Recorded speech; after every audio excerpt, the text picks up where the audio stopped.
This is the Television Enthusiast Podcast, The Weekly Set. Episode 38, recorded January 7, 2015. We got some release date announcements for a few shows that are kind of big deals on our site. First off, this just came out today. Game of Thrones and Silicon Valley, as well as Veep. HBO set their premiere for their biggest night on television, April 24th. So it's a little bit later, a little bit later than usual. Usually they're early April. This is a lot of people predicted that it was going to be coming a little bit later just because of the scheduling they had set up with some other shows. Right. But yeah. It's just nice to have it in ink, you know? It really is, yes. When Game of Thrones is going to come back. This is like the weirdest season of Game of Thrones, just because it's caught up with the books now. Well, did you hear George R. R. Martin announce that he will not have The Winds of Winter out before the next season of Game of Thrones? Yep, which means that the show will officially start becoming spoilers for the book. Yes. Or they'll just completely diverge. They're gonna end up at the same, like they keep saying, they're gonna end up at the same, like they started at the same point A and they're gonna end at the same point B. But, you know, their path there could vary a bit. Or it could end up being spoilers for the books. I mean, apparently there was a death last season that didn't happen in the books yet. But that apparently George R. R. Martin, told them to put in, which a lot of people think is like, oh, well, it seems like a logical place, like this was going to happen in the book. It's pretty controversial, though, from what I hear. It's a major character from the books that fans love in the book. I don't know if they... I think we're talking about a different character. I'm talking about Stannis' daughter. Oh, you're talking about Stannis' daughter. Oh, I thought in the book she's still alive. I thought you were talking about Stannis himself, who is also still alive in the book. Yeah. I'm talking more specifically about Stannis' daughter and him sacrificing her. That, did not happen in the books, but it seems kind of logical with some of the events of the books, and the decision was made by George R. R. Martin himself, which makes it seem like that could actually be the first spoiler for the books from the show. It's something we've already had, but we don't know if it will or not. You know, he could just change his mind. Right, yeah, completely change his mind.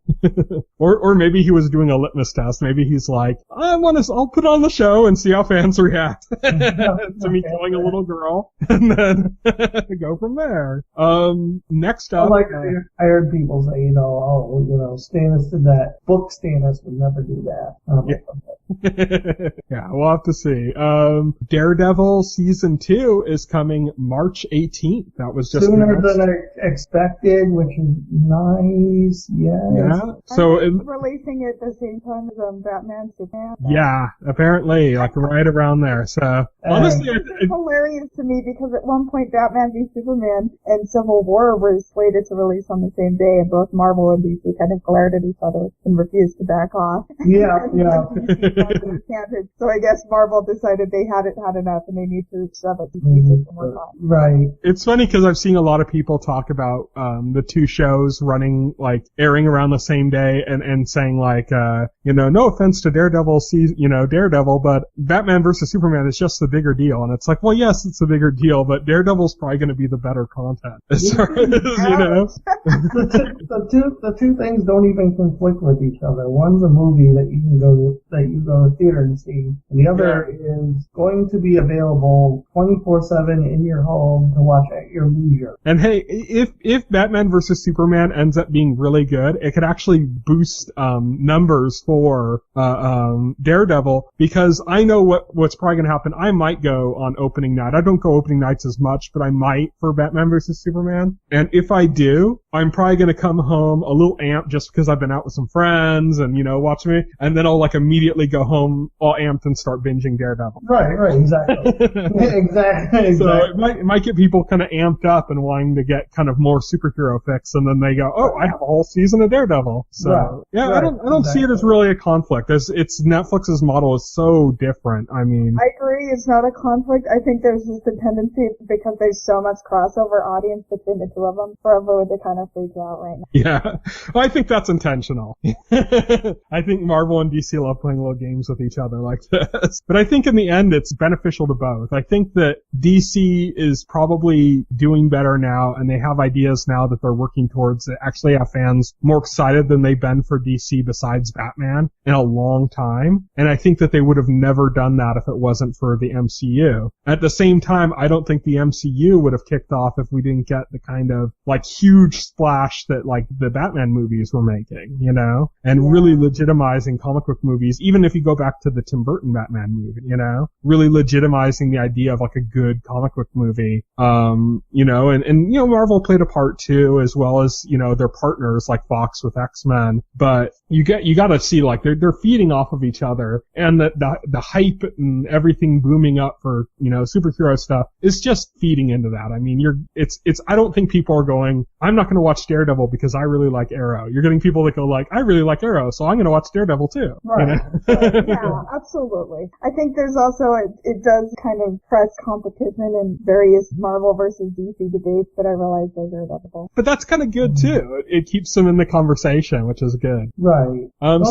Speaking of DC, we got our next couple pieces of news here. We got one show that was in development that's now dead, and another show that was in development that's now been officially greenlit for a pilot. So that one that's dead, I bet, like, I don't even know if you guys even remember hearing about this, or if you ever did, because it just kind of was like a fading memory for me, like reading, I'm like, oh yeah, that was a thing. TNT had a DC adaptation called Titans in development, basically Teen Titans, like a live action Teen Titans project, basically, but they're calling it Titans instead of Teen Titans. I remember because I was so hyped. Yeah, that's dead now. It's kind of, I don't know. I felt like maybe they were trying to kind of age it up too much, making it Titans, and kind of trying to get away from the teen aspect, which I think is like a bad idea. Well, they were going to age it up because they're going to have a Nightwing be the leader instead of Robin. Mm-hmm. Nightwing is like the adult version of Robin. I think their best bet would have been to keep it young, keep the kind of angst and stuff, because that's a big part of what Teen Titans was, and they kind of were trying to move away from that, and that might have been what, you know, kind of collapsed the project in a way. But that's dead now. Good news is that clears up Nightwing to appear on Arrow. Yeah, that'd be nice. That'd be cool. That would be nice. Yeah. I mean, so it'd be so vague in their hands that, like, he could not exist or could exist. He could not exist. Like, if Nightwing exists, then does Batman exist? Yeah. They like, won't directly. Like, they'll just kind of make a comment about having, like, a father figure that's pretty tough or something. Yeah. That's, like, all it'll be. Yeah. I know. And he's a little kid on a different network. And they don't even have to name drop Gotham either, because Nightwing moved to a different city, Bloodhaven, which they already mentioned offhand in a random episode of Arrow. I want Nightwing on Arrow now. That actually sounds pretty good. Yeah. We're going to talk about Arrow some more later, so let's save up some of that Arrow juice, because we got a lot to talk about there. But the other part of it, the NBC has greenlit Powerless for a pilot. Now, this is the weird thing we had, because I remember when I read about, I think it was this one I read about second. This is like the second one that was announced, where I was like, didn't I already read about this? And it's just because Marvel's having like a show almost identical to this. DC and Marvel both have these shows about people that don't have powers in a superhero world that are like comedy. Well, it was funny because this one, Powerless, was announced first. The announcement for this was the one that was announced. Okay. Yeah, and then Damage Control was announced by ABC and Marvel Studios. Powerless is an original property, right? Whereas like Damage Control is an adaptation? Yeah, Powerless is the original, as far as I know, while Damage Control is based off an actual Marvel comic book. Okay. With the same premise. That's interesting too, just because that it gives DC a lot more freedom with what they're gonna do, but at the same time, they can't do like the kind of winks and nods and stuff stuff that Damage Control is going to be able to do by using something that plays in the universe. Plus, I mean, they're going to be able to do a lot more just because the MCU on TV is directly connected to the film MCU, so they can really make those connections. Damage Control is going to be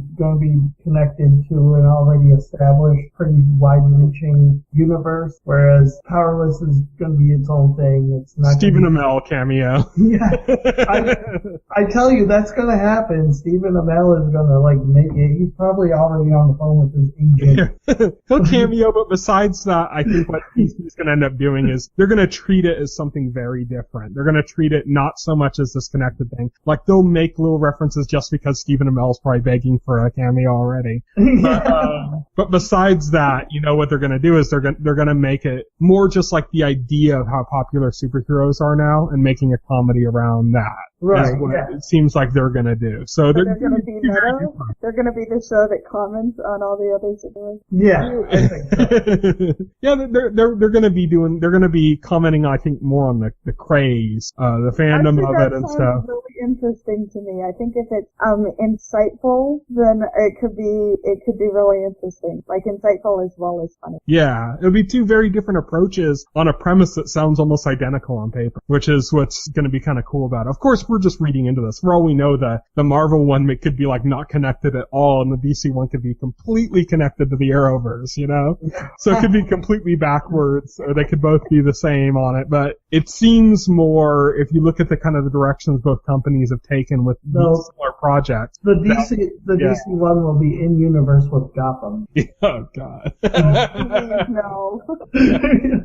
So that's going through, and this is at NBC, it's not at CW, so that's another reason to think it's not going to be so connected. But, you know, hey, if it gets canceled, maybe the characters will show up on Arrow. I know. Yeah, let's not do that again. Again, we'll get to more Arrow talk later. So, the last news piece I have up here is Netflix. This isn't directly TV related, but they just added their service out to 130 new countries. So, wow, good year for Netflix. I mean, promising that they're going to double their amount of original content, and now they're in 130 new countries. Speaking of that good year for Netflix, apparently their Adam Sandler movie they put out is their most watched film on Netflix of all time. I'm very sad that I contributed to that number because I wanted to see how bad it was, and it is extremely bad. So I'm kind of like, I feel bad that I contributed to that number. At the same time, I'm glad I have the perspective to go like, oh, that's not good. Oh, that's not good. Yeah, right. So expect more terrible Adam Sandler films to hit Netflix soon. I think Adam Sandler might have found the right place for his brand of comedy. I got to use quotation marks for comedy. Because honestly, it's like people that like this might be like ashamed to go out to theater and watch something like Jack and Jill. Like they don't going to be embarrassed to buy the tickets, and now they don't have to worry. They can just watch it on Netflix at home. No judgment. No judgment. Until like some hack comes out and some hack group like releases the names of everybody who watched that movie. Yeah, right. No judgment except for it's going to sit in your queue of recently watched. They're going to have like a, you know how like web browsers now have like an incognito mode so that you can hide your porn activities. Yeah. They're gonna end up having to do something like that, like incognito Netflix viewing, so you can like watch stuff and not be ashamed when you have somebody over and show them something on Netflix. Hide your Adam Sandler viewing activity. It'll be like, it'll be like, if you want to watch the Adam Sandler's new Western or the adventures of his friend Rob Schneider and Real Rob. You can do it without shame by using Netflix Incognito. So, any other news this week? That's all I got. That's all I got down. Was there anything else either of you want to talk about the last couple weeks? It was some news this week, but I just didn't keep track of it too much. No, that sounds good to me. Let's move on to shows then. So I'm going to start things off. Once Upon a Time, we've talked about this a lot. It's kind of funny because we talked about it as Kat was binging through like season 2 and 3, and now we're talking about it as I'm binging through. season 2 and 3. So kind of the same thing. We're gonna have to see if I do the same thing Kat did and give up during season 5. I'm a ways off from there though. I think I'm about halfway through season 4. I just came to what I think is the end of the like Ice Queen Frozen arc. Okay. Like I just watched, spoiler alert for anybody who wants to watch that. I just watched, like, the last scene I saw, I think, was with the Ice Queen, like, sacrificing herself. Now, did you watch the movie Frozen? Yeah, I saw Frozen years ago. Well, so you get all the references. Yeah. I enjoyed that arc. I thought the actresses they got for Anna and Elsa were really good. As well as the guy, Anna's fiance, can't remember his name. Perfect for that character. Yeah, all the actors they got were perfect. It's like they brought that entire movie to life. It was pretty amazing. The villain too, Han. Yeah, she was a great pick for that. But then Elizabeth Mitchell is always. Yeah, Elizabeth Mitchell is fantastic, and I'm glad they got her for the Ice Queen. That was some awesome casting. And again, another Lost alum on Once Upon a Time, yeah, of course. But that was perfect casting, and yeah, I love that. I love that arc. That was one of the best arcs of the show, I thought. That is season 4. We're mostly going to talk about what's going on with seasons 2 and 3, because those are the 2 seasons I finished. Although it's almost like every Once Upon a Time season since like probably the 2nd season is actually like 2 seasons. They kind of do that weird split like Walking Dead does. They started that in season 3, because season 1 and 2 were like season long arcs, and then in season 3 they split it in 2 with Neverland and then the Oz arc in one season. I honestly don't even really remember much about season 2. Like, I just watched. That's your brain protect self. But I gotta say, like, by far, the most enjoyment I've gotten out of Once Upon a Time, and it was actually a significant amount, was the Peter Pan arc. Yeah. Right? The Peter Pan was so good! Yeah, so good! It was so good. Yeah, it was so good. What I didn't even realize is he's the kid in Heroes Reborn. I found that out afterwards. He is.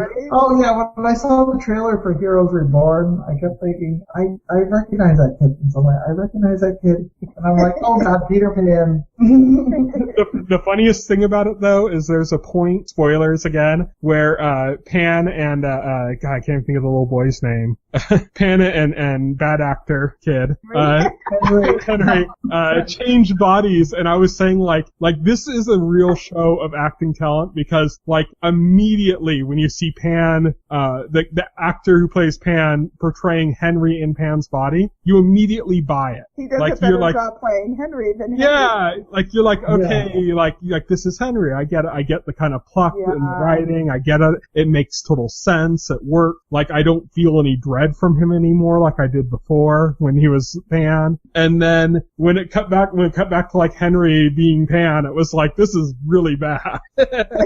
Yeah, the kid who played Pan, Robbie Kay, he was stellar in the role. Oh, and yeah, so good. Making Peter Pan evil is one of the most conceptually daring things the show has ever done. Yeah, I did not see that coming. I did not think that was the first time they did that in that show, and I didn't think that they would actually take an established good guy character and turn him into a villain. Well, I like the way they linked it to other stories, too, which was, I thought, really clever. They've already done some really interesting stuff with Rumpelstiltskin's story. Of course, you know, the major overlying thing is kind of basically making him Beast in Beauty and the Beast. Yeah. Which is like a major thing that underruns the whole thing, which is really cool. Another twist I didn't see coming, you know, when they did that. Yeah, but the really cool thing, of course, is, you know, making Pan his dad. Yeah. That was fascinating. That worked so well. It does signal the continued, I don't know, it gets kind of absurd, basically, that everyone on this show is all related to each other. Basically, everyone's related to Henry. Like, you can even draw out a family tree of the show's entire cast, and they're all related to Henry. Even that is a holdover from Lost. Henry's family tree looks like a pyramid scheme. Yeah, I mean, it's ridiculous. Even he has dad, and his dad's dad, and his dad's dad's dad, and his stepmom, and her boyfriend, and her half-sister, and her mother, and his real mom, and her boyfriend, and her parents. And well, in season 4, they even made a joke about it, where Rumpelstiltskin said, like, he's all, well, pretty much everyone's related here. So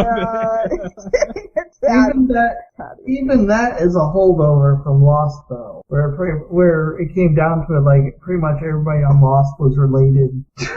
That really wasn't the case. I mean, they revealed that a couple people were bothering people they didn't know. Lost was kind of using this idea of everyone is connected, but it was more of it was part of the show's existential.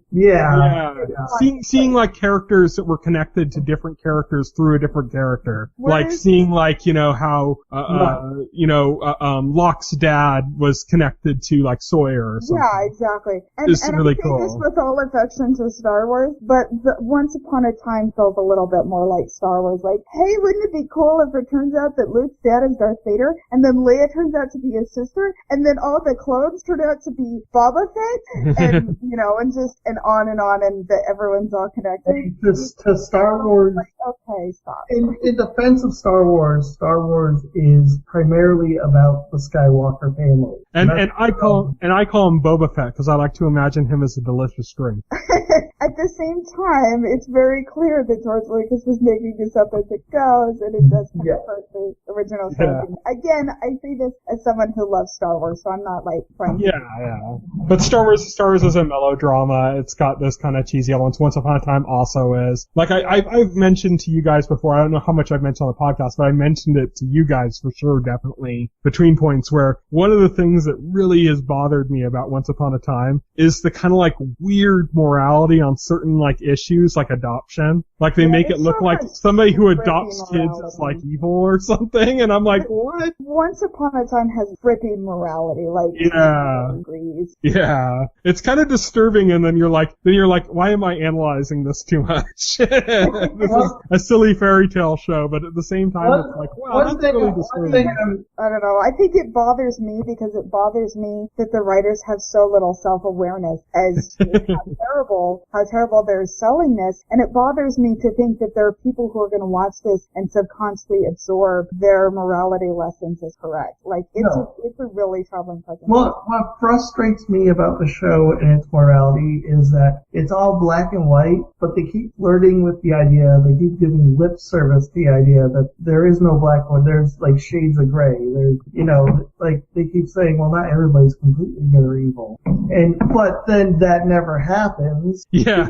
Because the writing is nowhere near that good enough. See, it's like, well, that's a perfect example in this season that I'm currently watching. In season 4, it seemed like they were starting to really get into that, and then Rumpelstiltskin just started going like, oh, screw everybody but me. It was like, okay, now it's like we went from the idea of like, what, even Rumpelstiltskin can be morally gray, to like, nope.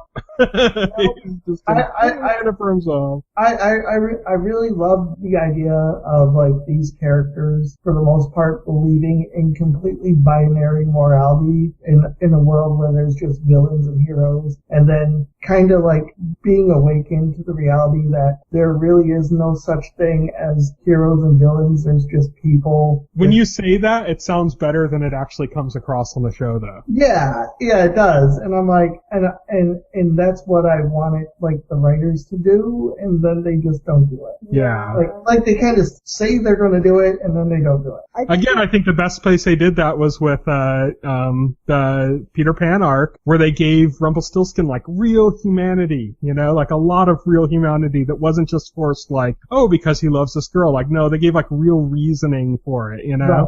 I think what bothers me most about the show's presentation of morality is that whether or not you're a hero or villain is basically, it's almost something like you basically almost born to it, right? Yeah. It's determined by outside factors. It's not full. And then whether or not your actions are good or bad is determined by whether or not you're a hero or a villain. Rather than the other way around. Which, if they analyze that in a really cool way, they could have handled that in a really cool way where they could have played with the idea of like class system determining morality and stuff like that, and that could have been fascinating. But it doesn't elevate to that, you know.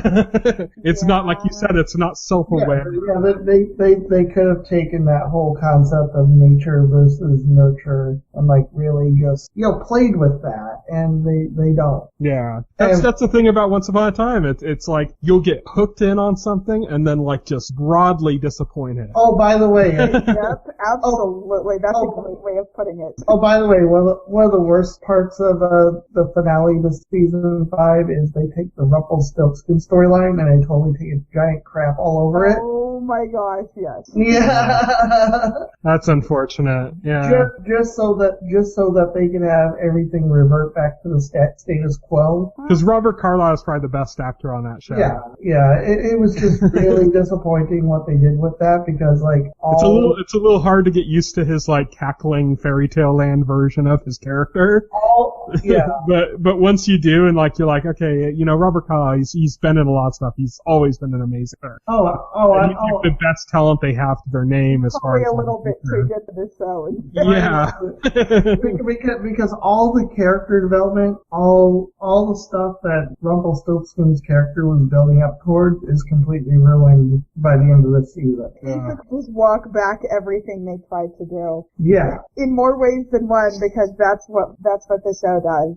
That's how mediocre the writing is. I'll have to see. I'll probably end up binging that season, at least some of it. I don't know if I'll make it through all of it based on what you said. But I'll probably end up binging it. I wonder if that's gonna change the way I perceive it from how you guys perceive. Because I know that, Kat, when you were watching it again in like the last couple seasons, a lot of that kind of annoyances that really got you out of it faded away until you got caught up. Yeah. And then those came back. So I wonder if like when it's going in like an expedited rate when you're binging it, it's just like you don't dwell on those. You don't dwell on those problems and you move past them. Except the Dark One arc is infuriatingly terrible. I don't think that watching that all in one go would make it better. In fact, plus Will, who's been watching it all along and hasn't had this binge experience as far as I know, he himself is saying, so it sounds like it particularly stands out as a bad story. Yeah, so it's this show. I've never been upset with the show. I've always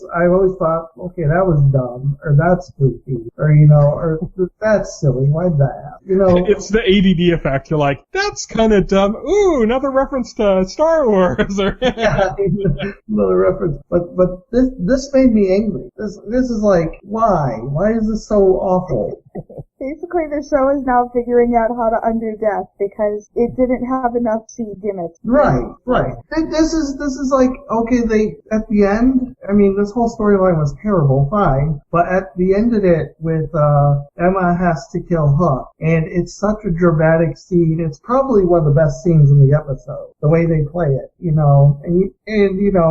it's really touching because it's a favorite character dying and whatever, it's sad.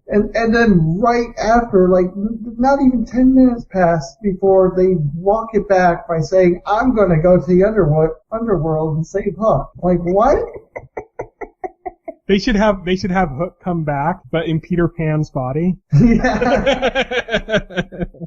I mean, I'm just like, death was supposed to be permanent and something that they couldn't undo, but now you can just go to the underworld. So it's like, yeah. I'll have to see how I feel about that. That'll be fun to kind of check in with you guys and go like, oh, you were so right, or I don't know what you were talking about. Also, I saw the preview. The underworld is actually a sepia-toned storybook. Yeah. They just don't care. They don't even care to come up with a new set. It's like it's Storybrooke, except every time they talk, you don't hear anything, and then it cuts to a title card with the dialogue. I don't know. I think I'm done with this show. Ooh, that's bold. I'm gonna have to see how I feel when I get to that point. That'll be interesting. You'll have to tell us if you're picking it up again. Are you gonna at least give like the next episode a try to see where they go? Yeah, I am gonna give the next episode a shot, but it's looking like it's not going anywhere better. Well, you heard it here first, readers. Will might be done with Once Upon a Time. Readers or listeners. Listeners. Those who read the novelization of our podcast. The transcripts. I only read transcripts of podcasts. I just like the idea that our podcast is novelized. And then Kat said with hesitance, I guess I can watch that show. But not about Once Upon a Time.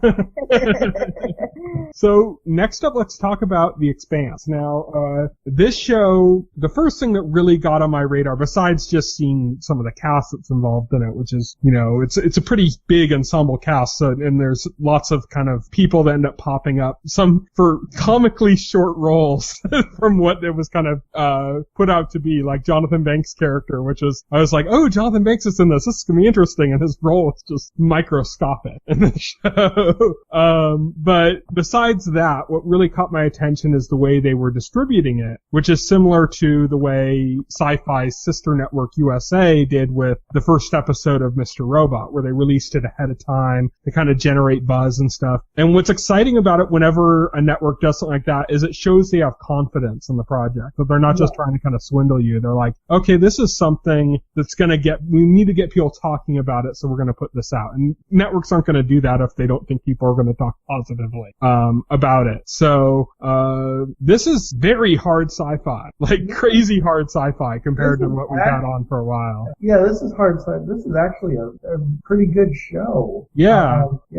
And they go into the minutia, which is pretty crazy too. Like they get into some very geeky stuff, like, like they're going to go into like a high speed. Well, but first they need to secure themselves and they need to inject themselves with a fluid that, it's like they're going into like the minutia to make it like seem plausible and real. Oh yeah, it's world building. It gets you more invested into it. Or not world, what this galaxy is that the show takes place in, and how things interact with each other, and how these different, they're almost like different races now, even though they're all humans. Especially the Belters are almost like a different race now. Yeah. But it's good. I recommended you watch the first 4 episodes, which were out. I particularly was blown away by the 4th episode. I really like the kind of, I love like sudden out of nowhere death scenes. Yeah. Go like, but they aren't cheap, that like are meaningful, but then they come out of nowhere like, oh, what the fuck? Like it kind of like it takes you a second to register what happened, but then afterwards, like it starts to take on meaning and stuff and adds to the situation of what's going on. Well, you know these characters are in immediate danger and it still takes you by surprise. Yeah. And that's the thing, like these characters are in legitimate danger. Like it's like pretty shocking. Stuff is just getting destroyed. It's like, oh, these characters, now they're aboard this Martian warship. Well, the pride of the Martian fleet. No, it's gone. It's completely destroyed. These characters are in constant danger from like the pilot. Yeah. And it's like, from the go, and it's like, you almost think they're cursed. Because he's like, they get on a Martian ship that's like the pride of the fleet, and then it's instantly destroyed as soon as they get on it. And to dust. I mean, like to the point where like at the very end the captain decides to basically nuke it. Nuke their own ship because it's like they're gone and they're all gonna die. And like, are these people just cursed? Yeah.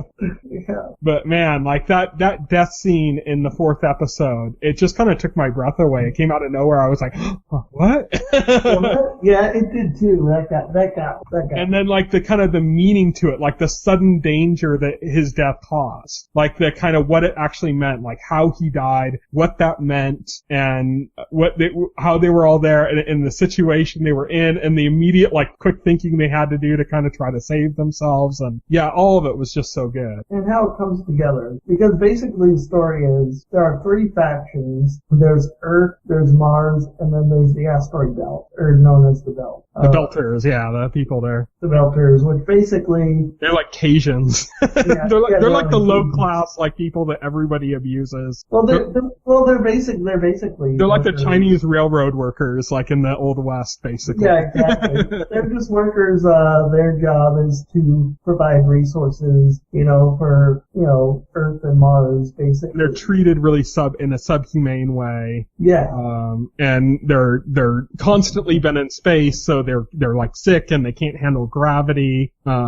It's pretty like interesting to watch, like how they do like just the idea, like they're using gravity as torture, like when they get like a belter and they want to interrogate them, they can literally just like hang the person up by their arms and it's torture. Also there's Mormons. There's Mormons in space. Which is realistic. What?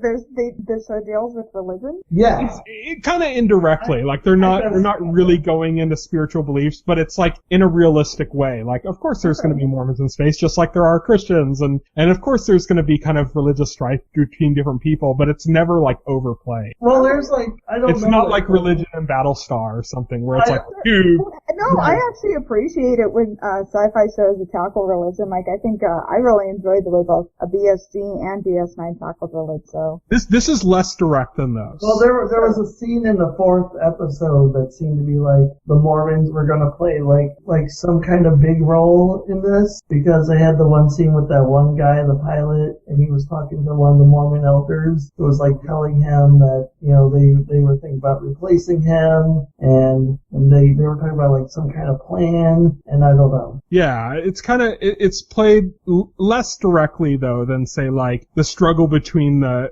monotheistic and polytheistic in like Battlestar Galactica, right. Or like Deep Space Nine with like the kind of the almost like Middle Eastern conflict between like Israelites and right.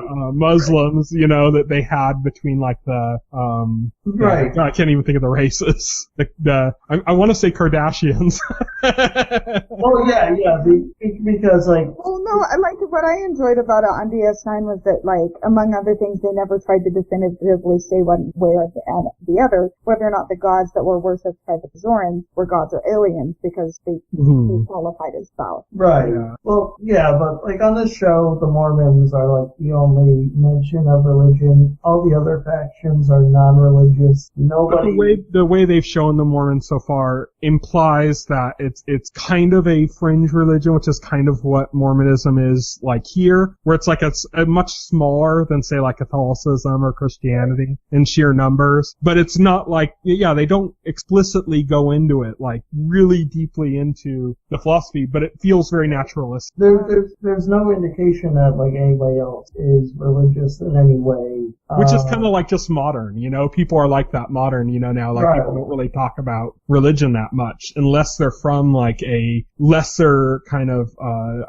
don't know what's the way to put it, like a fringe religion, I guess, like a religion that kind of is less known, and then of course it ends up becoming an issue because people want to ask questions and stuff, which is just how things are in reality. And I also like in the show, that Earth is run by the United Nations. Mm-hmm. Like, yeah. That kind of makes sense when you think about it, It makes sense, yeah. It does. Instead of like coming up with like some new fictional Earth government, it's the United Nations. It makes it feel more grounded. Yeah. What's cool about that and the way everything works is that at the same time, I mean, the show feels pretty fantastical in a way, because it's just looking at the Belters, they just look so different than they like normal humans do now. Like they're not, I mean, it's not like they look like elves or something, but they're they look a little sickly and they have some deformities and stuff. And, when you see the one guy hanging by his arms, it's like he's like made of gelatin practically. It's, they do a lot to kind of separate them to make it look like, well, this is part of the reason why like Earthlings don't show humanity towards them is because they barely resemble them anymore, like in the same way they would have before when they had kind of been on Earth and had gravity, and living out in space without gravity, it's like fundamentally changed them. Right. And cultures develop from it. Like I said, there's kind of like this almost Creole like accent thing that goes on with like they have like it's almost like a different language, but not kind of like like you see in like Cajun or something, where like there's elements of French kind of intertwined in, and this weird kind of dialogue that's all their own as well. There's kind of like that with the Belters, like they have this kind of lingo that's like their own thing. So who do you do you think destroyed the Canterbury? I have no idea. Like right now, I mean, it seems like it's pointing towards a group of Belters. It does, but the one like Belter organized crime group. What are they called? The OPA. The OPA, which are like the IRA, the Irish Republican Army in a sense. Right, but these people have like advanced technology, like they're saying, beyond the Belters' capability. Yeah. In fact, it seems like technology like the Martian, like the flagship Martian warship just got destroyed. Yeah, just got destroyed, and it's like I don't think the Belters have that capability. So, yeah. So it's a total mystery of who this could be. They seem to be pointing towards the Belters right now, but they were pointing towards Mars before. Yeah, like the way the show is kind of pointing it. So it's kind of interesting to see where things are going with it. You watch like episode 2 and 3, especially after episode 3, you're thinking, oh, it's Mars. It's Mars, and then you get to episode 4, and it's like, no, it's not Mars at all. Clearly not Mars. Clearly not Mars. Yeah. All those Martians just died. Yeah, clearly not Mars. So I'm really enjoying the unfolding of like what's happening, and the central mystery is like really intriguing now. And so I'm more invested. Also about episode 4, the battle segments and stuff when the ship was being boarded and invaded really reminded me of Mass Effect. It was tense. Okay, now you're capturing my interest even more.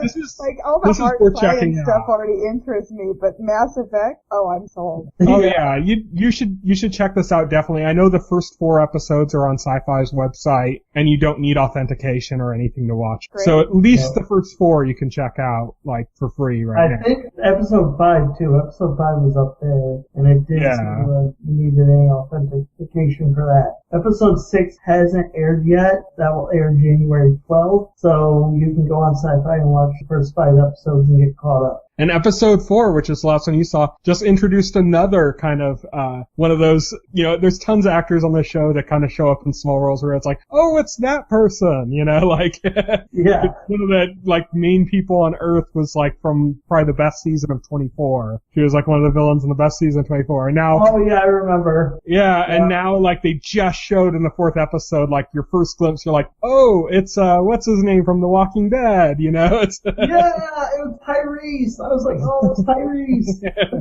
So it's like you're getting a lot of these kind of things. It's like, oh, okay, now they're expanding upon this even more. They're like kind of going into even more like weird territory with things. And there's a story in the 5th episode that's good that I'd like to talk about as well, but I'm not going to spoil it for you, Will. But yeah, definitely check it out, Kat, if you get the chance. Yeah, for sure. It's definitely the hardest science fiction on TV right now. That is really refreshing to hear, actually, that there is hard sci-fi on TV again. Oh yeah, it's like if you look at the art stuff Sci-Fi's done, like Killjoys and Dark Matter, it's more just kind of like adventure in space. Okay.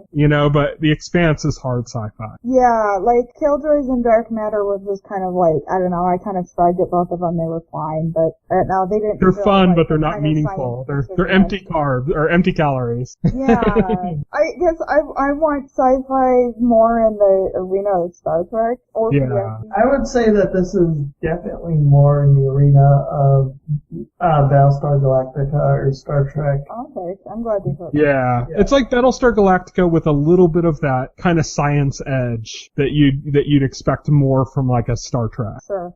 But it doesn't have that kind of like, it doesn't at all have that kind of like utopian like Star Trek. You know what I'm talking about, that Star Trek quality that is very prevalent throughout the entire. That's not there at all. It's very gritty like a Battlestar. This is very much not like Star Trek. The crew of the ship in the first episode comes across a distress signal, and similar to Star Trek, they're the only ship in the vicinity that can help. And then they point out, well, they're gonna miss their delivery if they go to help out. And so the captain just says, oh, erase the logs. We never encountered this ship. Just go. But then they deal with the kind of the they deal with that though, like in the idea of like that gets kind of discovered and then they end up having to look into it even though they don't want to. And so in that sense, it's like Star Trek in the sense that they explore the kind of, the minutia of things. So in that way, it's like Star Trek, but tonally, it's more like Battlestar. Yeah, that's what I said. But yeah, hard science fiction is back, and I'm loving it. I got really hooked. I think the first episode was pretty good. I had some reservations about it. I was kind of like, I don't know, like, it's good. I could see the potential, but it just wasn't really gelling yet, By the fourth episode, I'm hooked. I love this show now. I can't wait for more. Let's move on. We've been talking, if you follow us on this podcast, you probably heard us talk about, we have a Marvel and DC show that we also have. On that, we've been talking about Flash and Arrow and Agents of S.H.I.E.L.D. and all that goodness, and we're going to come back with that later this month and talk about Legends of Tomorrow, and as well as Flash and Arrow returning, and Agent Carter, and then, of course, later on when Agents of S.H.I.E.L.D. comes back, we'll keep talking about that. But in the meantime, if you've been watching those, you know that Kat cuts out of the conversation immediately when we get into Arrow topic. She's like, I'm out. And that's because she decides she wanted to kind of save up some episodes to binge it. And since we already covered that stuff on our actual video series between Will and I want to talk about it now because Will and I have been kind of like looking, there's things we want to talk about with this season. We want to talk about with Kat. And we haven't had the chance, so I'll start things off. Spoiler alert right off. What's in the box? Who's in the box? So, Kat, what are your theories right off the bat? Who's in the box? Like in the grave? Yeah. Oh, well... It's Tommy. Honestly, my guess is I think Felicity's death is going to be fake. And Oliver may or may not be in on it. And so I think she is in the grave, or Oliver thinks she's really in the grave, or whatever. The show has been setting up the concept of people faking their death, so I think Felicity's death. You know what? I think that's the best theory I heard of on this yet. That's probably the most accurate theory, and also the most depressing. For me, personally. Oh dear, that bad. No, just because I'm like, I don't want another cheap fake death, Right, yeah, those are annoying. Be alive. I seriously did the biggest eye roll. Like, I am officially tired of this trope. Like, if the show starts and there's a character that has a dead family member, and that dead family member was hugely important to them, and their death hugely impacted them, and that family member and that death motivates them in really substantial ways, and then at some point in the show's run, that character turns out to be alive. I have seen this happen so many times now. I've lost all patience for it. Next season of Arrow, Captain Hook is back. I think that's why I appreciated the season finale of The Flash, where The Flash got a chance to go back in time and save his mother, and then he didn't. It puts the clock on the eventual retcon. I get what you're saying, but it's more just the show, that's almost an entirely separate, concept, whereas this is the concept that you think somebody's dead and it's hugely motivating another character, and then at some point that person is going to turn out to be alive. I think actually one of the shows that Alias. I don't know if either of you watched that, but nope. I only watched a little bit of Alias. Alive because of course she was, and they used it to good effect, but then that show started doing the whole, and then this character died and came back to life, like 10 times over again, and it started. That is absurd. Yeah, we had a running joke on the site that you missed out on, Kat, which is that in the grave was Felicity's omelet. Oh. Because, to be perfectly honest, for a number of reasons, I very sincerely wish the show would kill Felicity, but I feel exactly the same. It doesn't have the guts to act. It doesn't have the guts, no. When I first saw that, I'm like, I think it's Felicity, and I got kind of excited, and then, it's like, as they keep playing with it, I'm like, God, they're gonna find a way to maneuver it, Like you said, it's probably gonna end up gonna be like, we're gonna think it's Felicity, then it's gonna be fake. But, besides that, it's just like, I was like, they're gonna find some way for it not to be Felicity. Gonna give every hint to make it be Felicity, and then hint that then we're gonna find out it's not, and that's depressing to me. Yeah. And to be fair, the show is never gonna kill Felicity for the exact same reason why Walking Dead will never kill Daryl, and The will never kill Terry. They this too popular. And I think you just caused Tyrion to die, Kat. I think you did. I think George R. R. Martin just took that as a personal challenge. Actually, I will say this. I have faith that George R. R. Martin would kill a popular character if he felt that character needed to die. I respect George R. R. Martin as a writer, and he does what needs to be done, and he's not swayed by what the fans want. Yeah, George R. R. Martin, he's clearly not swayed by what the fans want. He practices... And we respect him for it. Right. He practices a literary tool called audience contempt, in which you do something in direct violation of what your audience wants, on purpose, because it's what, it's not just for shock value, and it's not just because it was called for, in some deeper way later. It's because it elicits a reaction that you can then develop from. Right. It's a risky gambit, but I do in some ways find it refreshing, because Arrow is perfectly demonstrating a growing problem in the internet age, which is that audiences are starting to feel they have the right to dictate where a show is going to go, and writers are feeling obligated to listen to them. Yeah. And as a result, writers are, when they do that, they're less willing to tell the story that needs to be told, and instead are just catering to audiences. It's one of the reasons why I respect Joss Whedon, and why I think he would be classified in the same category as George R. R. Martin, is he kills characters, not because he's vindictive and not to screw over fans, but like he'll kill a beloved character because he knows that at that point that character needs to die, and as a result, we respect him more for it. Joss kills the clown. That's what he's known for. If a character is lovable in a funny way, then you gotta expect them to either die or to suffer a great tragedy that they have to deal with. Or if a couple gets together and is finally happy, one of them is going to die in some capacity. Like this happened with, Angel turned evil and then Buffy had to kill her. Tara and Willow finally got together and were happy, and Tara died. Wesley and Fred finally got together, and she not only died, but she was possessed by an demon. Yeah, her soul was eaten. Which is like worse, Yeah. So, but we respect Joss Whedon for it. I wish more writers would be willing to look to Joss Whedon and George R. R. Martin in this respect, is catering to fans. It just makes you a weaker writer. Yeah. George R. R. Martin and Joss Whedon have rabid fan base. The whole Olicity relationship is just fan service itself. Absolutely. Because those characters don't have any natural chemistry. They have no reason to be together as a couple. I dispute that a little bit. I think they do have natural chemistry. I think they do not have chemistry as a couple. Not really. I think they have like a brother-sister kind of chemistry. And that makes it even creepier when they're a couple. Everything about Felicity is becoming more and more about wish fulfillment for her fans. Which is disturbing, yeah. It's why she turned into such a wretched wrecker. See, this is a fascinating topic, because there's another side to this argument. I've almost always fallen on the side of the auteur side, which is like, I want to see the creator's vision of their project, But recently we've just had a situation go on, and some information coming out of that situation more recently with Star Wars. And that's a case where most fans think George Lucas ruined Star Wars in like the same kind of ways that you would worry about audience reaction ruining it. It's kind of weird. Like, he kind of ruined it in the way that usually fans would ruin it. I'm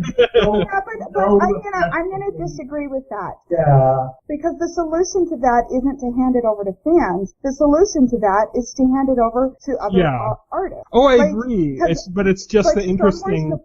No, I get what you're saying. To me, the perfect comparison there is Gene Roddenberry and Star Trek. Gene Roddenberry did a lot by creating Star Trek, and I think totally deserves all the respect for that. At the same time, a lot of the best Star Trek came from not only removing Gene Roddenberry from the picture, right, but very, very different talent from Gene Roddenberry. Notably for us as fans, would be Ron Moore. Yeah, exactly. It's Ira Stephen Bear and Nicholas Meyer and so on and so forth. So I think George Lucas, I think he did a lot for it, and I think it demonstrates the difficulty of, I think it demonstrates the necessity of collaboration in these processes and the value of having lots of different creative voices. Because to me that's the most exciting thing about what they're doing with Star Wars now is that they're finally handing it off to someone else. But what relates this to the conversation though is the comments that Lucas has been making recently. Kind of bashing on that's what I was going to bring up, is kind of bashing Star Wars in a way, like he's kind of like hesitantly bashing it. Like he's kind of loosely bashing it. And it's like he'll kind of I don't know. I'm fascinated by his comments because on one hand I do feel for him, and I think it's hard for all creators in this position to create these characters, and at some point like it's really distressing to see other people take hold of them and do things with them that you never would. Exactly. But at the same time, I think that's a necessity. I think it's also something that every creator has eventually got to come to terms with. And I think this is one of the downsides of George Lucas being so successful. He's never really had to deal with this on a grand scale before. Anyway, sorry, I've been talking a lot. Go ahead. I had like the idea years ago that I would like to see somebody else's take on Star Wars, like do a Star Wars film. I think everybody sees the prequels.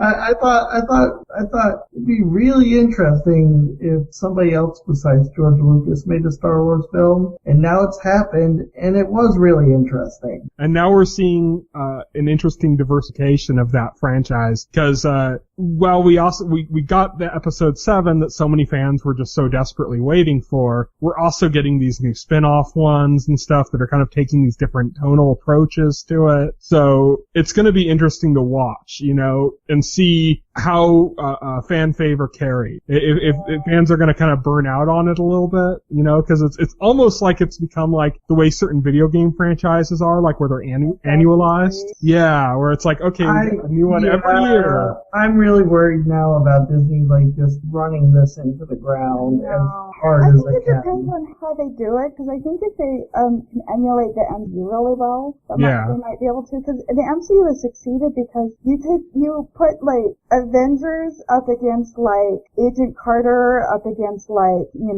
up against the Defenders TV series, and you're getting like very different Guardians, all these in the same universe. But I mean, they're even like utilizing different genres. Yeah. And so there's a huge amount of variety in terms of characters, in terms of presentation, in terms of tone. And I think if Disney and Star Wars can emulate that, then I think they can succeed. But if they're basically just telling the same kind of rote Star Wars story over and over again, I think we're going to get tired of it within a very short number of years. Definitely. But Kat, hold your guns, because do you really think that Disney has the talent to pull off what Disney did?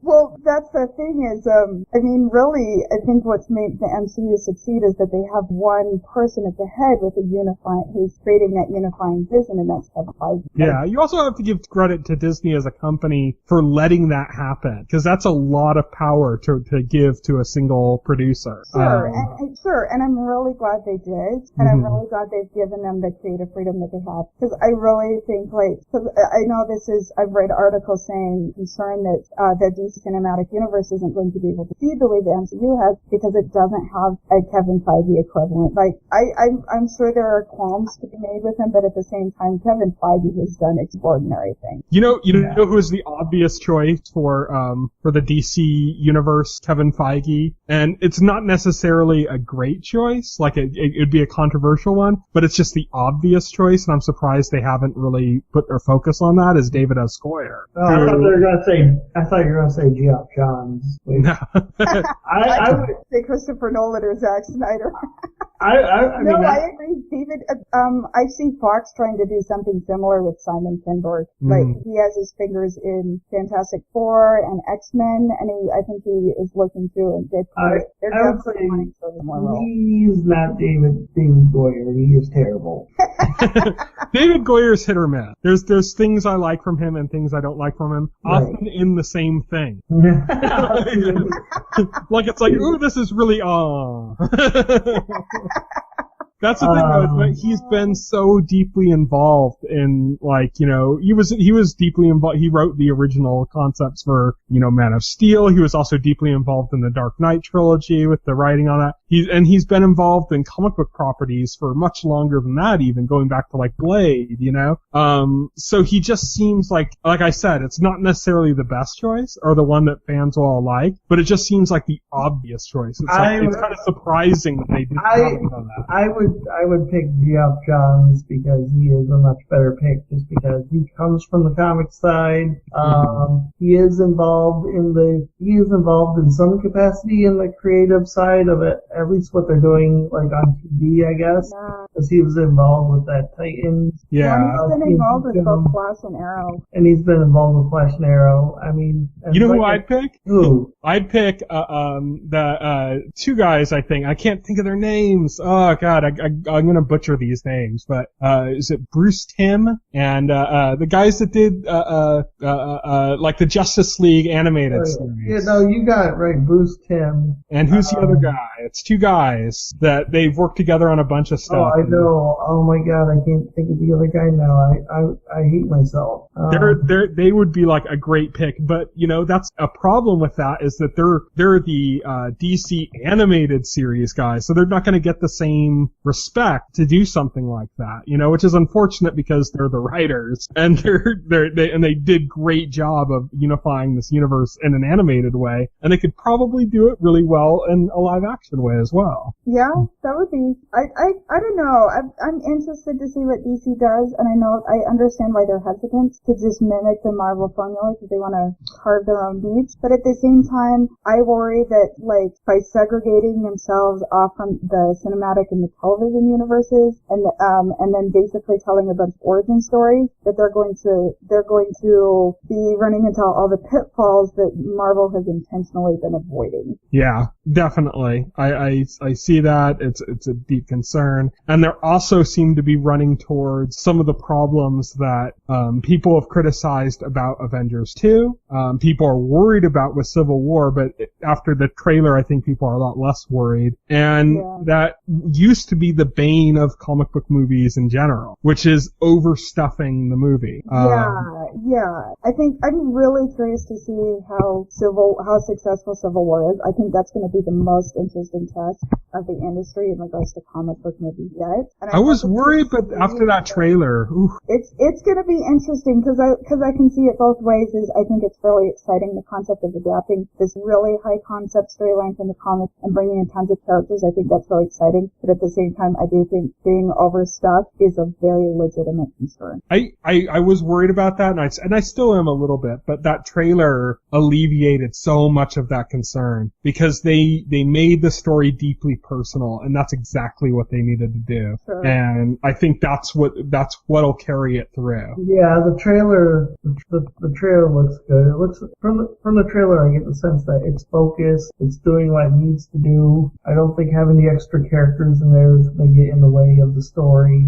And the new trailer for Batman vs Superman was like the polar opposite for me. Well, it looks good. It looks like a good popcorn click. It was like, and look here, and look here. And I bet you didn't see Doomsday coming. Well, there he is. You know, it's like. Yeah, I know. It's like, well, the last scene in that like epitomizes it because suddenly there's Doomsday and suddenly there's Wonder Woman. And it's like, and then there's all the characters we know are coming that we haven't even seen yet. Like we know Barry Allen's going to be in this movie. It's already been confirmed. You know. We know Aquaman. And I love Jason Momoa. They're going to be screaming, why? We know Aquaman. And I love Jason Momoa, but I'm like, do we really need him in this? They released that. I would have much preferred him joining the MCU in some capacity. Yeah. Just give us some Stargate flashbacks by having him be in Guardians. We were trying to discuss Arrow, and we turned it into a conversation about. This is what we do. Comic book movies. This is what we do. Because it's the problem with Arrow. It's the issues that we're having with Arrow and how they relate to just kind of trends in general. So I think it's all on topic in a sense. So I'm not criticizing it. I'm just more delighted and amused that yet again we managed to get the conversation to the MCU. And we were talking about Arrow and now we're talking about Captain America. It's been a while since we've gone off topic wildly for MCU content, so it was about time. Let's get back on topic then. So, anything else to say about Arrow in particular? We kind of briefly touched on some I don't know how the two of you felt. Like, I know people have been saying they think 14 is better, and in regards to having a more focused narrative, I would agree. In regards to almost everything else, though, I would disagree. I don't like the change in tone. I feel like it's trying to cater to now everything needs to be light and frothy, and I like the dark tone. I feel like the show has completely abandoned examining Oliver's emotional journey. They've crossed wires, isn't that weird? Isn't it weird how they crossed wires with Arrow and Flash, where they're trying to make give Flash more brooding moments, and then they're trying to make Arrow light, and it's like, what? And I remember I said, I do not like brooding, Barry Allen. And then you made a Dr. Seuss poem about it. Well, what I loved about the first 3 seasons or so is that I felt like the show was trying to kind of piece together each of the different complex factors of what it is that makes superhero. Like, it was stating that it's a lot more complicated than you just put on a costume and go out and fight crime. Like, there's way, way, way more to it than that. And then suddenly they've just abandoned all of that, and Oliver's the Green Arrow, and what that means in regards to the show, what that means in regards to the television, to the character, what that means in regards to anything, I don't know, because the show isn't examining it all anymore. Right. It just is the Green Arrow. What does that mean? Like, the show was hugely about what it meant to be the Arrow. The show has abandoned almost everything that I loved about it in the first 3 seasons. And it's turned into this kind of like fun team-driven fare that I find considerably less. The thing it was supposed to be like his evolution into becoming the Green Arrow. Exactly. Yeah, but now suddenly he is the Green Arrow, and it's like I don't think they sold the evolution yet. It's also just inconsistent. The characters have been acting very inconsistently. Yeah. They'll get like snap judgmenty, and then they kind of abandon that, and then like they're like buddy with Oliver again, and then they'll like be snap judgment again. Yeah, like everyone has been like blaming Oliver for almost everything that goes wrong, and then he apologizes for almost everything he does the first 3 seasons. And then Diggle has turned into the biggest douchebag. Yeah. Like is super judgmental with everyone and climbing up on his high horse, and I'm so tired of it. It's like, why did they just go and make Diggle into the world's biggest jerk? Holy cow. One of the best parts They should have made his mask that he wears without any other superhero costume. They should have made it a giant ass, and so then he could be Captain Asshat. Oh my gosh. I don't like him anymore. Why did they give him that goofy helmet? I don't know. And they've turned it into this team-driven fare, and I like it less, I think in part because it signals that this isn't really Oliver's show anymore. Right. And also, again, it undermines the whole examining what it means to be a superhero. I'm also kind of annoyed at how much they put, with both Flash and Arrow, so much of the focus on the first half of both of these seasons has been all set up for Legends of Tomorrow. Yeah. Which is frustrating. I think that might be where some of the tone comes from. That's a good point. And that was one of my biggest beefs with the crossover. I don't like backdoor pilots. And I spent, especially the Arrow one, I was like, hey, this is a major emotional evolution, discovery for Oliver's character, and screen time is being taken away from it to introduce these 2 other characters on a whole other show. Like, you're talking about the crossback episode, the crossover? Yeah, in the crossover event, because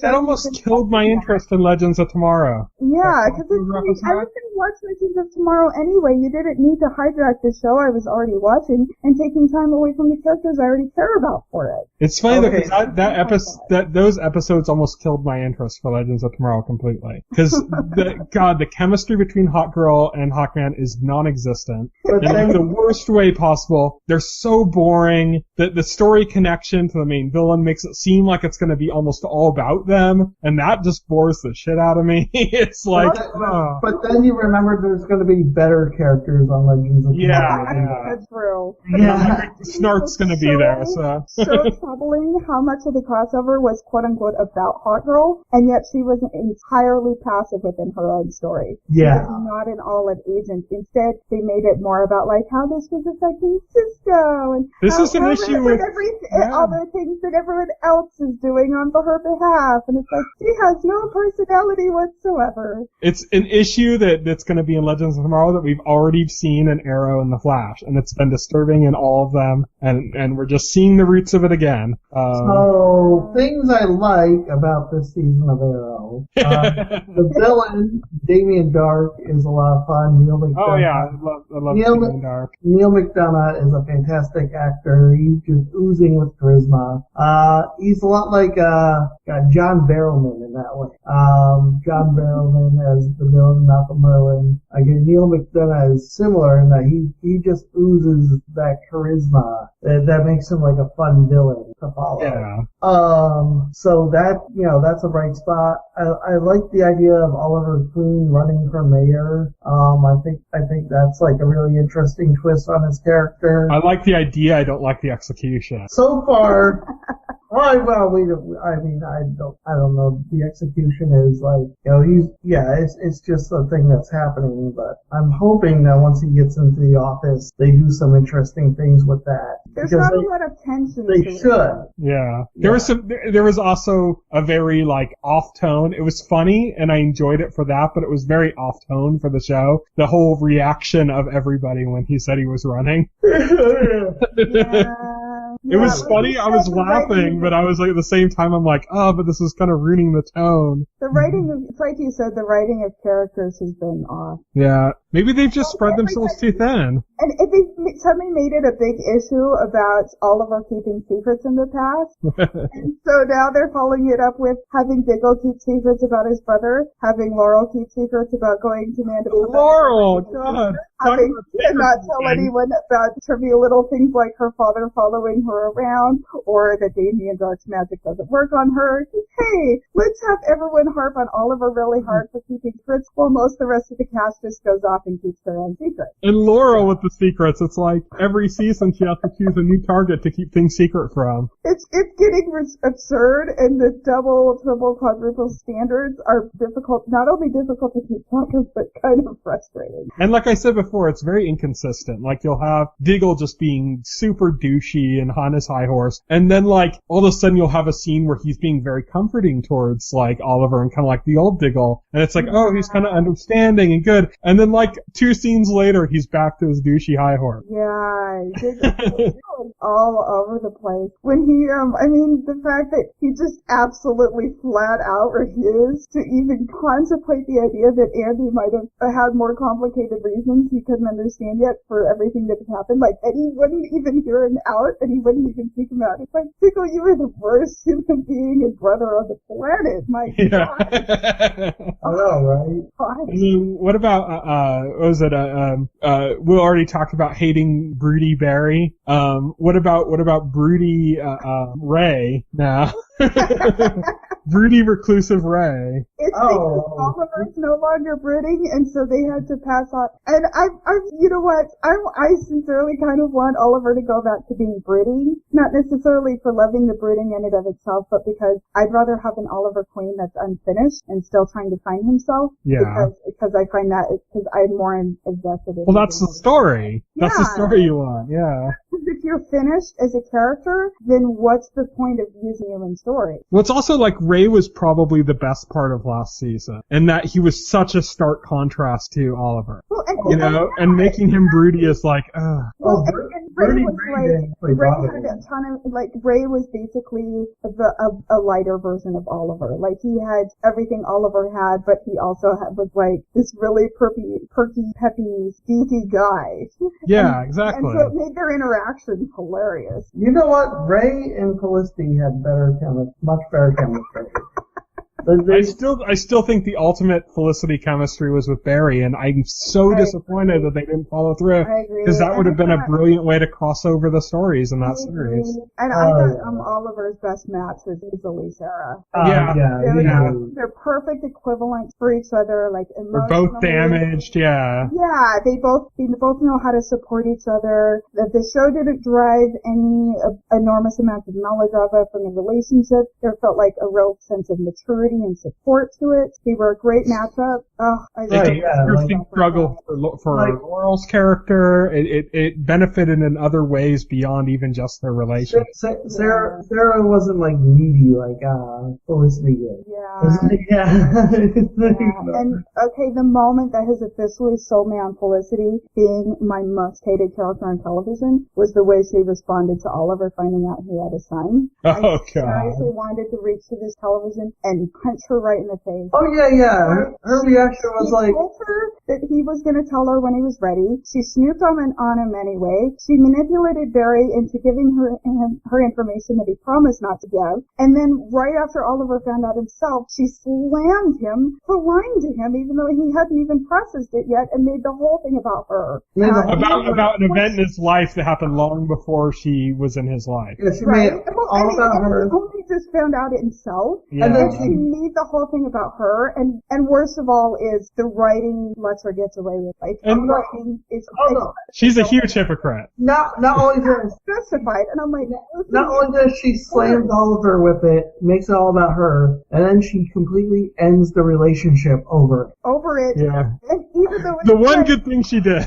Oh my gosh! And then the next week I'm supposed to be rooting for them to get engaged. Why would I root for them? Felicity has demonstrated that when the chips are down, she makes everything all about her and gets really, really angry, and she's not supportive. Even in the first episode of the season, we find out that she's been working with them this whole time, which is like everything she got on Oliver's case on last season. All of her nagging and incessant whining on Oliver last season that we hated. Yeah. Basically, she's doing the exact same thing. Yeah. Behind his back, keeping it secret. She is just, exactly. She was keeping secrets from him, but she throws a screeching temper tantrum because she thinks that he's keeping secrets from her. Oh, I was so infuriated at that. And I mean, that to me is the moment that signaled that I really very sincerely wish this show would kill her. Yeah. She is just that you want her to be in the box. I want her. I think she's become a very, very legitimate drag on this show, and it's really. I feel the same. This is a lot of the struggles that Will and I have been going through. It's great to hear you venting now and being able to commiserate on our feelings of that. So, thank you for catching up, Kat. I know Will and I were both needing this. I'm glad to know that you felt the same. It's been really, really hard. and I've only been experiencing it a few weeks. I've had to endure it for the past few months. Yeah, it's rough. Yeah, let's move on from Arrow. We'll talk more about what's going to be coming up with Arrow, because it's actually starting surprisingly quickly. It's starting almost the same time as Legends of Tomorrow. It's weird. They're doing 3 days in a row. Yeah, they're doing it 3 days in a row. I totally thought they were going to do. Yeah, because right now it's Flash. They get Flash, Agent Carter, Arrow, and Legends of Tomorrow in the space of 3 days. Oh, God. Yeah. Crazy. But yeah, and they're doing. Yeah, I'm just kind of surprised. I mean, it was always kind of weird that they didn't put Flash and Arrow back to back. You can kind of see why they wanted to leverage those to help other shows and stuff. That makes sense. But now they're getting 3 weeks. It's gonna get to the point where it's Monday through Friday there's a different comic book show on each night, leveraging some other property. That's completely. But let's move on from that. We're gonna get to that a lot more with Arrow and Legends of Tomorrow and the Arrowverse, all that stuff, when we start up again with Marvel versus, or TVE versus Marvel and DC. For now, I want to talk a little bit about Sherlock. Will, did you watch the episode of Sherlock? No. Did the episode of Sherlock air, the new one? Yeah, the Abominable Bride is the Victorian special. Oh, no, I didn't realize that even came on. Yeah, that came out on New Year's Day. Okay. No, I didn't watch that. I have to watch the entire last season of Sherlock. Oh, okay.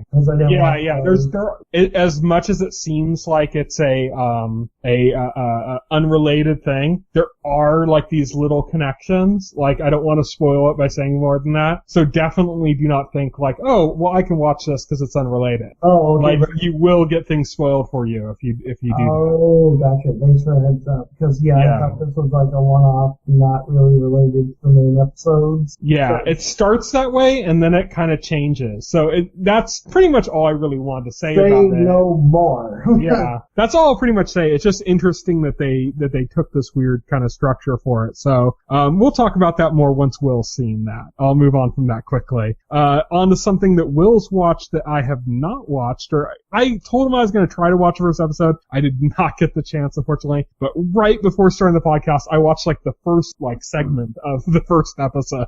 That's about as much as I was able to get in. Literally, like right up to 9 o'clock, I was watching up to where the first commercial break on Hulu hit, which is A Man Seeking Woman. This is a show that I'd been wanting to watch for a while, and it just was frustratingly unavailable. It wasn't on FX's website, it wasn't on Hulu, it wasn't on anything. Just recently, the whole first season went up on Hulu, and the second season's already started. Now, you started watching this, Will. Are you caught up on it, or where are you? I think I'm on the 4th episode. Okay. I've only basically seen the Troll Day. I watched up to Tanaka, which I won't say anything more about. No, okay, that's the 5th episode. So I finished the 5th episode. I'm on the 6th episode. Okay. So what do you think about the show in more like broad terms? It's interesting structurally. I love it. I absolutely adore the show.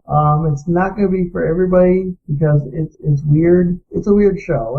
It's a literal metaphor. It's hard to explain. And it's a show about a guy who gets dumped by his girlfriend and he jumps back into the dating game. Yeah. It's literal metaphors is what it is. It's about all the pitfalls and perils that you encounter when you're dating, when you're in the dating scene. But what makes it so different and interesting, especially for like our type of audience, is that like I said, it's literally metaphors taken literally. Basically like the idea of like, oh, this girl's ugly, she's a troll. Well, she's literally a troll. He's dating a literal troll. And what's interesting is I thought they were going to play it like this is how he perceives it, but no, this is literally how it is in the show. His sister sets him up with a troll, and all the other characters are fine with it. They're like all the other characters know it's a troll, but the other characters aren't seeing something that he's not. Yeah. Like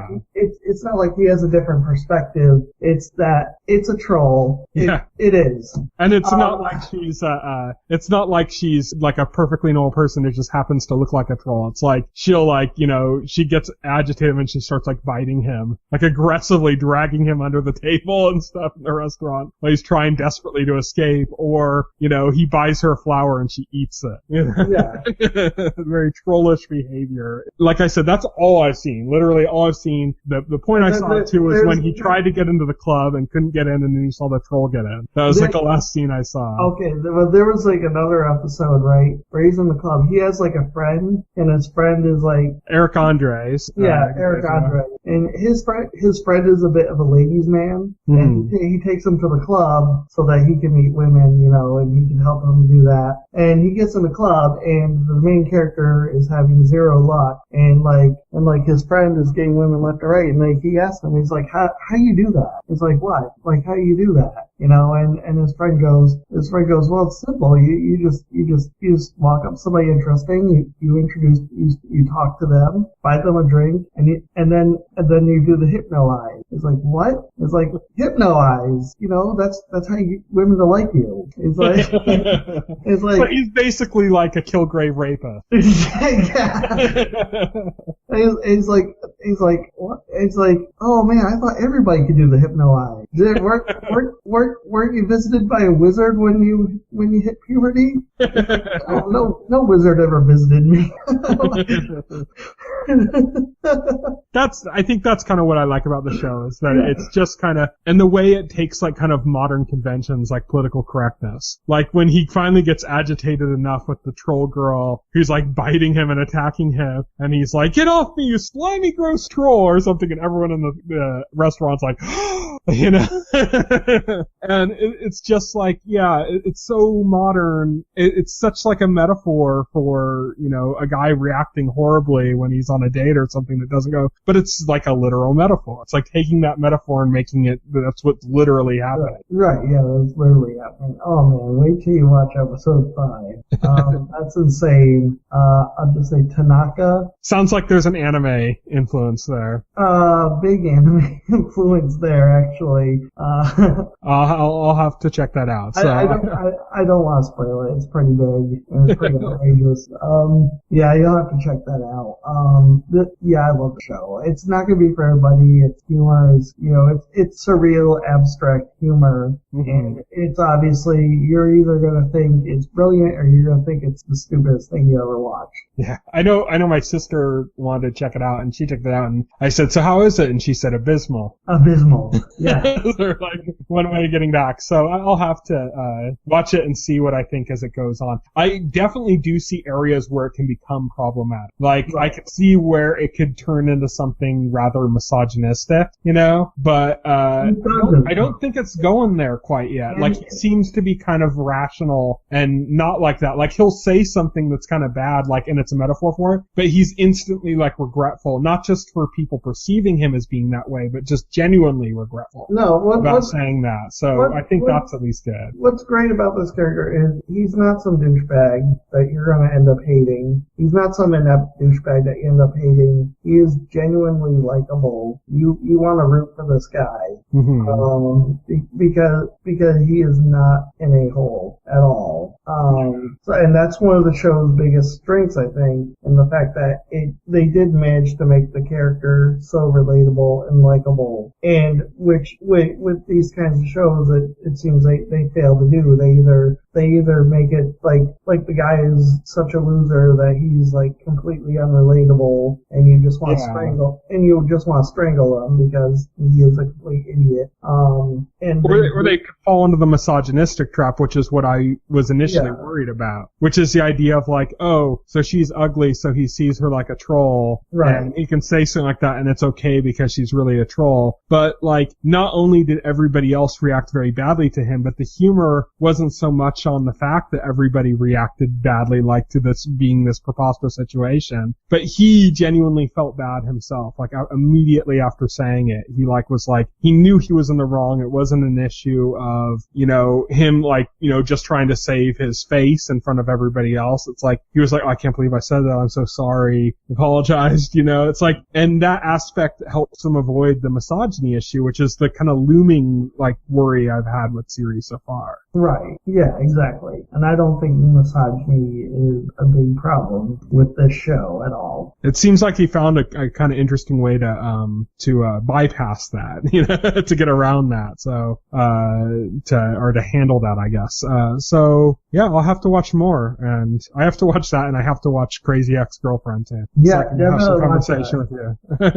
Which do you like more? Oh, geez. You're asking me to pick between my children now. I like them both. Man-seeking woman. You're all scream queens. Scream queens.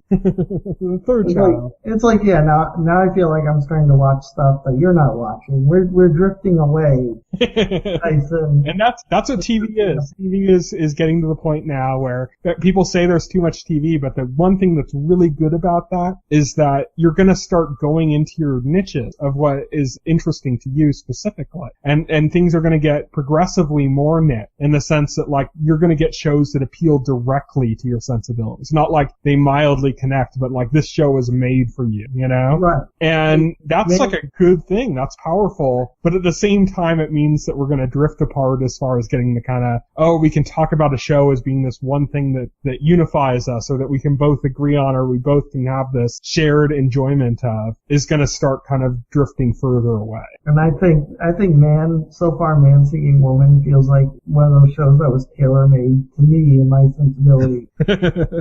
Well, I'll have to watch more because I want to talk to you about it. So Yes, definitely.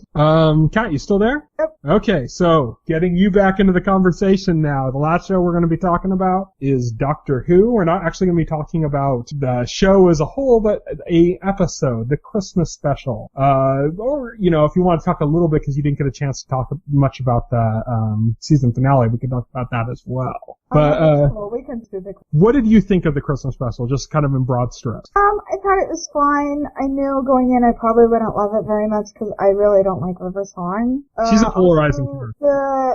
The B-movie elements I found to be enormously off-putting. Like, I thought it was neat, you know, Stephen Moffat wrapped it up with Silence in the Library, Voice of the Dead, and so it's come full circle. I get that, I can see the value in that, but at the same time I was like, I really loved last year's Christmas special, and I was pretty meh about this one. Yeah, the last couple Christmas specials have been really good. I particularly really was a fan of the Christmas Carol episode.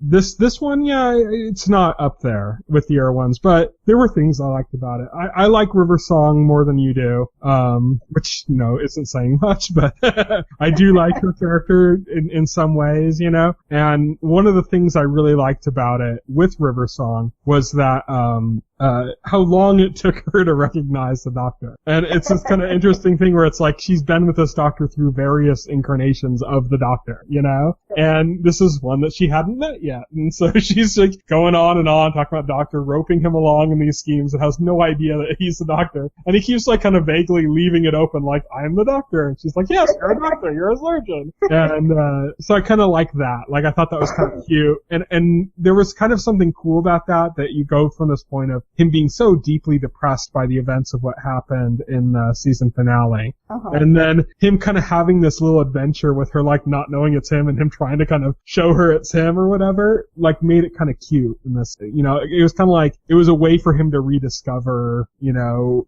I guess like his sense of humor or adventure, which was kind of cool. I like that. I like that aspect of it. And I also like that he made this kind of really cool grand romantic gesture out of the crisis. Like he solved the crisis with this gesture, you know, and the way it tied into kind of like what is kind of like a sad fate in that the first time you meet River Song is when she died. Like that's, you know, in the episodes, the first time, not in this episode, the very first time her character's introduced, she died. And it's always been about like, well, they're meeting in different times, at different points in time. And they're running into each other in all these different times and they're different people in different times. You know, it's like, it might be the future for River Song and the past for the Doctor, or vice versa. And that was always kind of like a fascinating concept with their relationship. I don't know how well they necessarily executed on it. I think that's what was polarizing, where it almost seemed like the Doctor was just kind of going along with her whims, you know, less than actually being involved in a relationship or something. But I always found her to be Mug. Yeah. Well, she's a bit of a Mary Sue too, in that she's just kind of like, oh, she goes in and she can fly the TARDIS too. Yeah. But there's always like fun moments that come out of River Song appearances. I do agree that, you know, there's always troublesome issues too with her character and the way she shows up, but there's always like something kind of clever and fun or something really funny that ends up coming as well.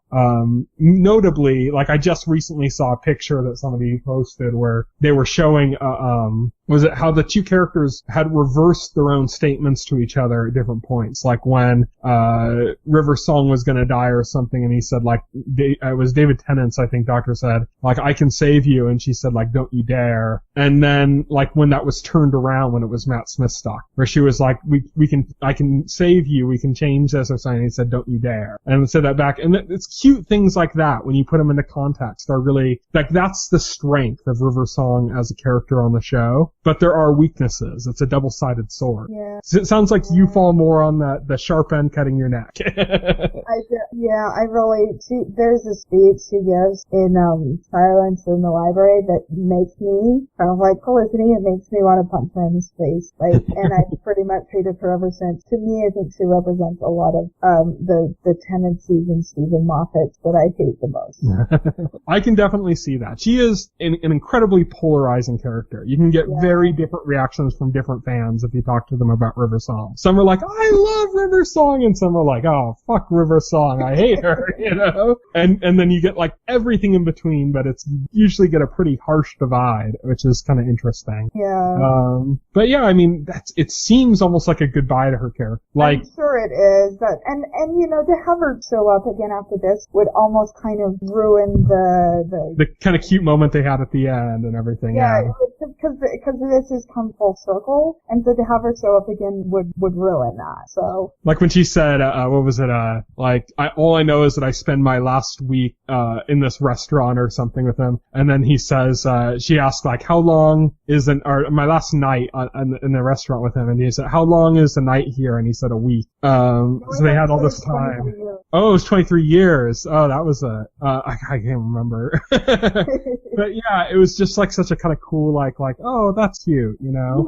Yeah, and it seems like a perfect way to end things up. I think any subsequent appearances from her would just kind of ruin the circle there. So. I don't think there's much else to explore in her character. I think, you know, whether you like her character or not, like, they've kind of used up the area. You know, like I said, her first... an 11th Doctor era character. Yeah. So there really isn't reason to bring her. I mean, her first appearance was her death, and I feel like we fleshed out the time between that and her first meeting the Doctor for her, you know? Yeah. I feel like that we fleshed that out, and anything else is gonna feel like, oh, and here's some other adventure you didn't know about. Like fan fiction almost. Yeah, so I think it's good for, but I have my criticisms of Stephen Moffat, but I do think he's smart enough at this point to say, yeah, that's the last of River Song. Yeah, hopefully. But yeah, it's, and then we got this blank slate, like about, you know, I don't even know if there's any news or anything, but about who his next companion's gonna be and how that's gonna work out and what kind of dynamic they're gonna have. I know. That's the thing about Doctor Who, is that you constantly going through this like weird process of like, oh, I love this new person, but I miss this old person.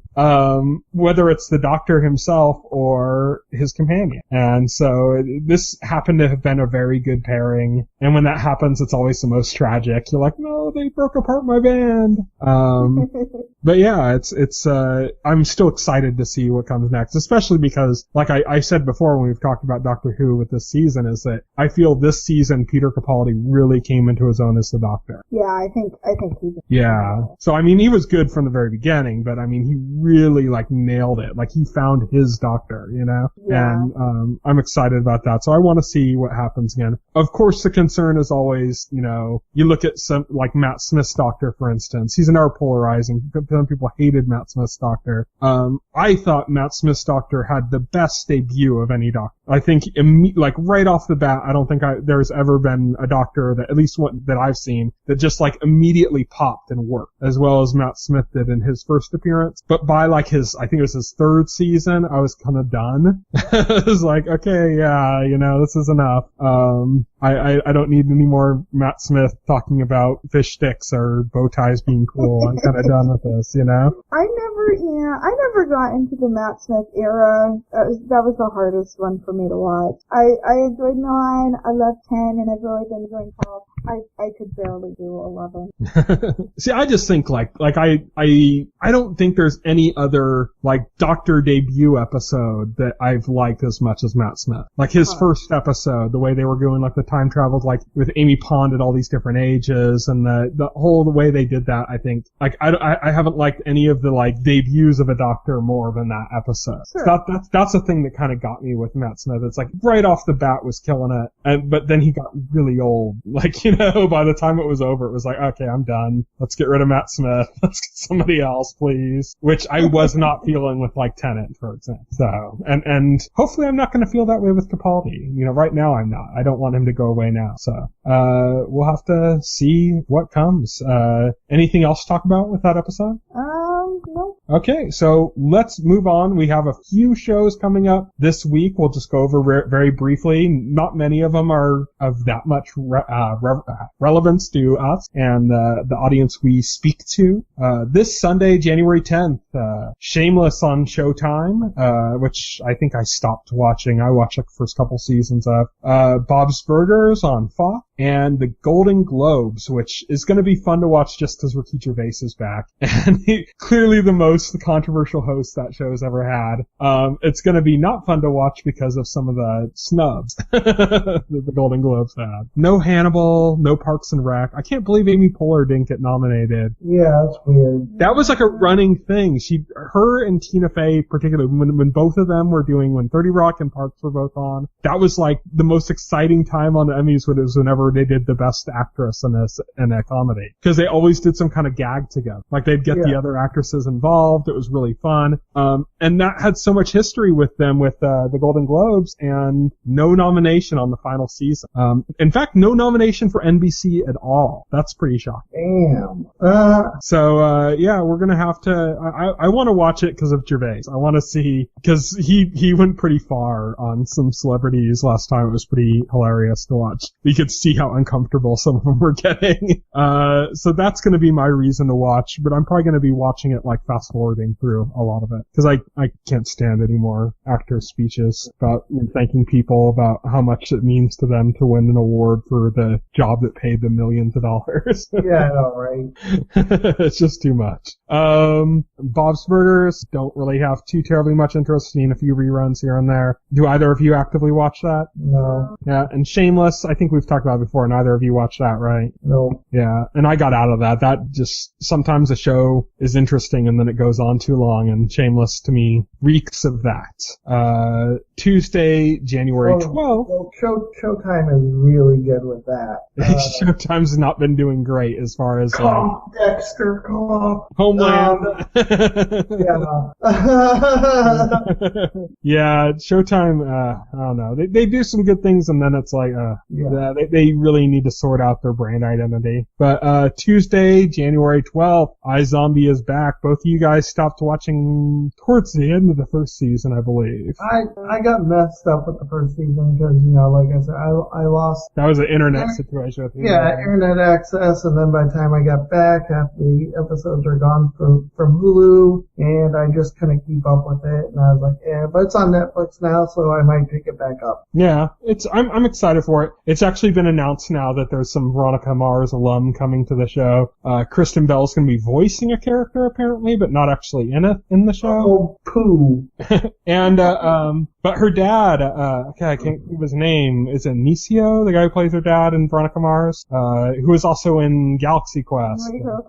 Yeah, yes, he's gonna be appearing in several episodes. I love that actor. He's great in Person of Interest as well. I'm excited to see him in iZombie. It's the Veronica Mars reunion time. Now we just need like Logan and they all need to pop up. We need Kristen Bell to physically be on the show. Yeah. I know. I mean, it's but apparently it's going to be a voiceover one for this role. On that same day is the debut of Shadowhunters on ABC Family, the show that we are not looking forward to at all based on the preview. Speak for yourself. I am dying to see this show.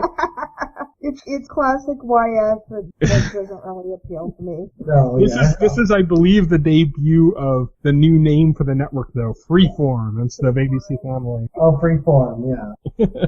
Okay. So that's a terrible name. I think they just want to get away from the family programming image. Yeah. Like they want to be able to go into. You know what they're trying to do is they're trying to be the new CW. Right. Like, remember what CW was before it started becoming like the new. Like CW became the new Fox. Like it was like, oh, there's genre shows and stuff. Well, CW became the DC Comic Books Network. Yeah, but I mean, not just that. I mean, CW. The CW has more genre shows than like any other network in the result. Yeah. I watch like 75% of programs. But yeah, I know you're trying to. CW. But that's what Fox used to be, if you remember. Like, Fox canceled all shows, but they also started a lot of great shows. But no, I see CW used to be Gossip Girl and 90210. Yeah, and that's like what ABC Family is right now, with like Pretty Little Liars and what's that, Switched at Birth and all those shows. They're the like tween girl and tween and teen girl audience. Right. That's what CW was like before, like I'd say probably before Arrow. Like Supernatural's been on that channel for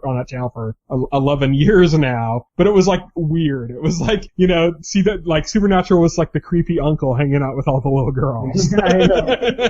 It was very like off-putting. Yeah, it's so strange because like it was always at risk of cancellation, and you could kind of see why, because it was like so mismatched content-wise of everything else they had. And now it's like, now it fits. Yeah. Now it's like, maybe it's going on too long. Finally, Supernatural fits with the rest of their programming line. It outlived an entire era of that channel. The entire defining era of that channel. Well, to be fair, they also, during that era, they also had a Smallville for like 10 seasons. Yeah. That was the other like long-lasting But still, Smallville still kind of fit with their programming lineup because it still was about like this handsome boy who had like this will they won't they relationship with a pretty girl, and so they could sell it. So they could kind of sell it. They could play some indie song where they looked at each other longingly. Yeah, they played some indie song where they looked at, so they could still sell that to their demographic. But Supernatural had none of that. Yeah, it was such a different show. Totally from that, and now it totally fits. I mean, now it's like with iZombie and Flash and Arrow and the 100, you know, which is really good, by the way. I'm looking forward to that coming back. So yeah, it's great genre fare on the CW now, and now that left the gap, and ABC Family swooped in to fill that gap, and now they're changing their name because it just doesn't seem very ABC Family-esque to have shows about, you know, teenage pregnancy and like rich spoiled girls like backstabbing each other and stuff. Wasn't there like an entire show on ABC Family about teenage pregnancy though? Yeah. So, but that's what it's been, and so that you could see why they want to change their name. Right, yeah. They want to change their branding because it just seems weird when you look at their content and then their name, you know, it just doesn't fit. I mean, like, it's something that MTV was never able to get away from. They couldn't get away from their name because their name itself was too iconic, even though it was like, you know, it's like, wait, do they play music on this channel anymore? It's like, nope. This is something that, you know, ABC's the name was never part of their strong brand. It was always their show. So they actually have an opportunity to kind of like reinvent their branding around what they already have as far as shows. But that's interesting just because, like I said, it's interesting to see the flow of networks. Like, networks aren't stable. Like, I never would have thought there was a network that I would have liked as much as Fox. Because Fox was the channel that had stuff like The Simpsons, and Fox was the channel that had, you know, Married with Children. It had the edgy comedies, but it also had like all the, you know, hard sci-fi stuff that for network. It was like the only thing that was playing like the more sci-fi edge stuff. I mean, you had Fringe, but then you also had, you know, I mean, X-Files and, you know, a lot of short-lived shows. That was the problem with Fox, is they canceled so many of their shows. They tried out a lot of good ones. I love Space Above and Beyond, which was like, Battlestar Galactica before Battlestar Galactica, or the Battlestar Galactica remake before the Battlestar Galactica remake, I should say. But yeah, it's interesting to see how these channels kind of flow from one to the other, and so that's what's interesting about Freeform, less than the actual show that's airing. Lastly is one that I'm actually very excited about, and I just saw a poster for it today, and I was like, ooh, is Thursday, January 14th, Colony on USA. This is the return of my mind just went completely blank, of Josh Holloway and Carlton Cuse working together. Nice. So this is going to be exciting. Are you going to check that out? You guys going to check out Colony? Maybe, I don't know. I'm going to wait and see what the reviews are. I do like Josh Holloway, so I hope it's good. So yeah, this is, I like a little bit how they're being a bit cagey about like what these, because it's about this like, occupying force, and they're being cagey about what it is, which makes me feel like they're going to play up the idea of a mystery, which I like more than just going, oh, there's aliens, are they good or bad, you know, like, and knowing right up front, having a little bit of mystery is nice, and having a little bit of mystery on a Carlton Q show is reminiscent. Having a little mystery on a Carlton Q show starring Joss Holloway makes me go, oh, okay, maybe I can get a little Lost appreciation out of this.